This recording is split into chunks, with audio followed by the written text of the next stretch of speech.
Out of everything the Splatoon 3 Direct gave us, one of the things I am most excited for is the fact that Nintendo showed this off. Paid DLC coming our way. Normally, I'd be upset that something was DLC and not built into the game, especially because the game isn't even out yet. However, due to how amazing the Octo expansion was in Splatoon 2, I can say without a doubt that I'm excited for the future DLC. Is it a bit silly to talk about the future DLC before we even experience the story mode in Splatoon 3? Yeah, but am I allowed to have fun and speculate? Hopefully. First and foremost, we have to talk about how they showed off Pro and Marina silhouettes. I am taking that as a 100% guarantee that they will be returning for the DLC. If they just wanted to bring up the Octo expansion as a reference, I feel like they would just show off Agent 8 and not Pro and Marina, or just more things that were specific to Octo expansion. I feel like this also practically confirms them not being in Splatoon 3 story mode. This was already kind of confirmed by the fact that they're featuring another band's music, but I see this as a final push for those who may not have been certain. It really seems like Pro and Marina are just forever locked to DLC content, but hey, I mean, at least we're gonna be seeing them in a major role. It'd be kind of sad they were the only idols left out in this game. What character will we play as, though? I don't think we're gonna be new 3 for this. I also don't think a new character is gonna be introduced, though. What does that mean? Well, the return of one of the most popular agents, Agent 8. But I don't think they're gonna be alone. Isn't there another agent? Agent 4. 2 protagonists? That does sound a little crazy, yes, but let me talk about High Color Walker. The art book for the Octo expansion, High Color Walker, is a gold mine for scrapped content. One specific idea always stood out to me though, that being this.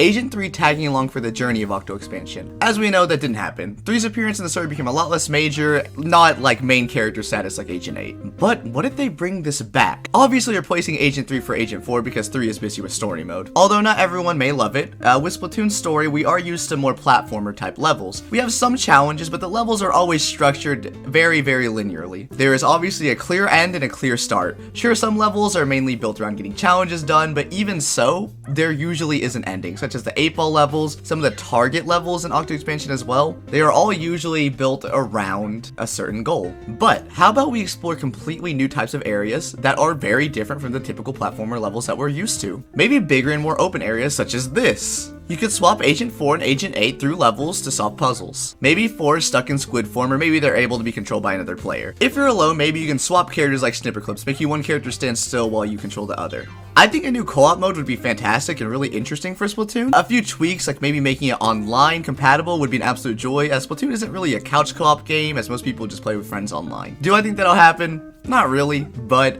that would be a really unique idea. Agent 4 doesn't have to be fully controllable. A single player campaign focused on having to swap between 4 trapped in squid form and Agent 8 would still be amazing. I can picture all the kinds of puzzles that something like that would create, kind of like using the egg launcher from Salmon Run to actually launch Agent 4 to higher areas. What would the threat be though? Why would they even need to save the world again? Well, let's assume that the world is in danger, or that there is at least a threat. A mode focused on just open world exploration, collecting scrap, or other tasks would be really exciting, but right now, let's try to keep things simple. I personally can't see Splatoon becoming an open world game. I can kind of see like an open area type thing though. I believe that could work, which is what I'm talking about. Anyway, as for the threat, let's go ahead and knock DJ Octavio out of the way. There is no way he's going to show up in both modes. It doesn't make sense. I also don't even like the idea that Octavio's a bad guy in the first place.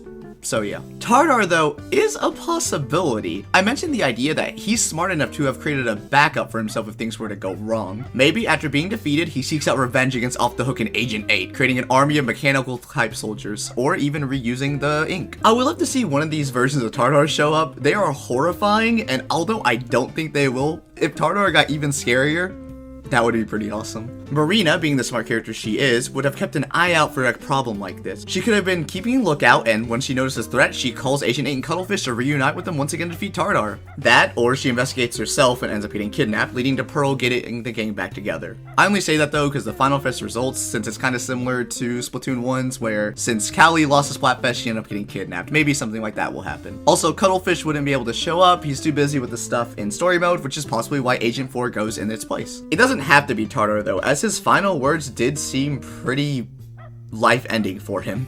It's just that Tardar is a villain I would like to see come back. But hey, maybe the fuzzy ink spread it to other places, and now Agent 8 and 4 have to deal with it, or someone else. I just really like the idea of them returning to the deep sea metro somehow, just exploring through abandoned tunnels that are no longer in use. I do still really like the idea of Little Judd being the villain, but I still think he's gonna be the main villain of the Return of the Mammalians whole thing.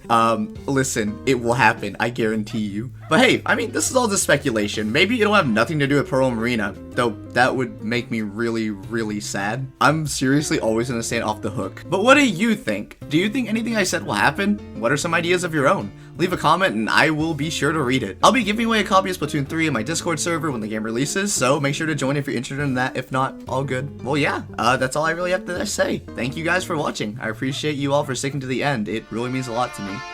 Have a good one.